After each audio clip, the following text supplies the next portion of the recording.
Let's get right into it. Number 7. Cyanide Snackers. Picture this. You're biting into an apple, all innocent and healthy, and then you remember, apple seeds contain cyanide. Yup, the same stuff spy movies use to knock out villains. Luckily, the dose in seeds is microscopic unless you're the type of person who eats apples like a wood chipper, core and all. But here's the kicker. There are people whose bodies can neutralize cyanide way more efficiently than the rest of us.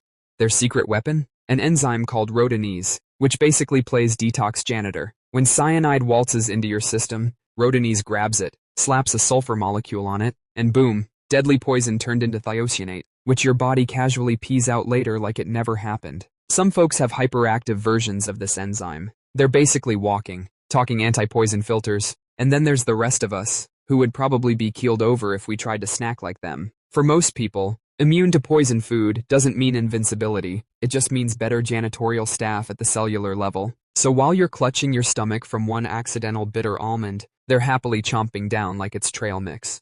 Basically, it's less superpower and more genetically blessed detox squad, which, honestly, is just unfair. Number 6. Milk of Doom. Imagine drinking a glass of milk and instantly feeling like your stomach turned into a boiling swamp. That's lactose intolerance, the tragic reality for about 70% of adults worldwide. But here's the fun twist. There's a small fraction of people who can slam back dairy like it's their birthright, even when the milk in question is slightly poisonous. Raw milk can contain pathogens that would leave most of us sprinting for the bathroom like Olympians. But some populations, especially in pastoralist cultures, have evolved what's basically a microbial SWAT team in their guts. Their microbiome is packed with bacteria that not only digest lactose but also bully and neutralize some of the nastier bugs hiding in unpasteurized milk. Think of it as intestinal bouncers who toss out E. coli before it even gets comfortable. The rest of us? We're doomed to live in fear of sketchy dairy. For the genetically poison milk-proof folks, the gut bugs and lactose-friendly enzymes form a tag team that makes them weirdly resilient to milk-borne hazards. It's not that they're unkillable, it's just that their gut's ecosystem is basically armed to the teeth. So while you're crying over a bowl of ice cream, they're out here chugging raw goat milk straight from the source like some kind of medieval Viking. Number 5. Spice survivors. You know that one friend who dumps ghost pepper hot sauce on literally everything and doesn't even break a sweat? Yeah, their pain receptors are built different. Capsaicin, the chemical that makes chili peppers feel like edible lava, binds to your TRPV1 receptors, the little nerve endings in your mouth that scream, "Fire! Fire!" You are dying. For most of us, even a dab of extra spicy curry feels like gargling with molten steel. But some people are basically desensitized to capsaicin. Their receptors either don't bind the stuff as tightly, or they've trained their nervous system over years of masochistic hot sauce experiments. To them, a Carolina Reaper is just Tuesday lunch. The science here is partly genetics, partly exposure. If you grow up eating spicy foods daily, your nervous system builds tolerance. If you're genetically blessed, the receptors never fully freak out in the first place, which means you can eat peppers that would send a normal person into a hiccuping, crying meltdown. The downside? If you keep dialing up the spice forever, eventually your stomach lining might just file for divorce. But hey, at least you'll never lose a chili eating contest. Number 4. Arsenic Eaters.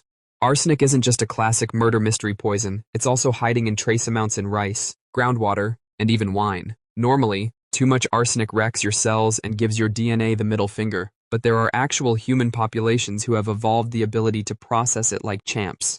Enter the villagers of San Antonio de los Cobres in Argentina. For thousands of years, their drinking water naturally contained high arsenic levels. Instead of dying off, the community adapted. Today, they have a souped-up version of the enzyme AS3MT, which breaks arsenic down into less harmful compounds the body can eliminate. Basically, their bodies run an automatic hazmat cleanup every time they take a sip of water. For the rest of us, even low-level chronic arsenic exposure is a nightmare. But for them, it's just hydration. They've turned a death sentence into background noise. If evolution had a Yelp review system, they'd definitely be 5 stars for poison resistance.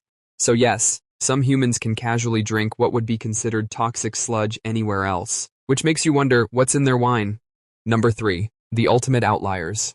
And finally, the rarest of the rare. People who can eat things that are supposed to be straight up deadly and walk away fine. Scientists have documented individuals who show resistance to multiple toxins, not just one. It's like their detox systems are permanently set to God mode.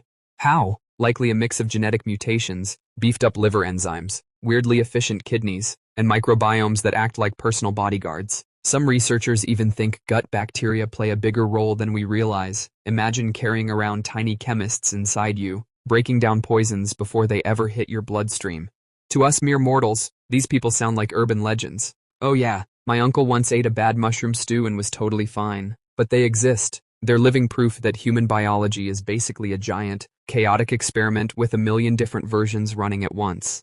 And while most of us are one wrong potato away from disaster, these folks are walking reminders that evolution occasionally throws a wild card into the deck, which is equal parts fascinating and infuriating. Number 2. Cheese champions. Picture yourself walking past an aged cheese counter. To some, that funky blue wedge looks like heaven. To others, it smells like gym socks left to rot in a swamp. But here's the kicker. Cheese can actually be toxic, at least a little, and some people's bodies are just better at handling it.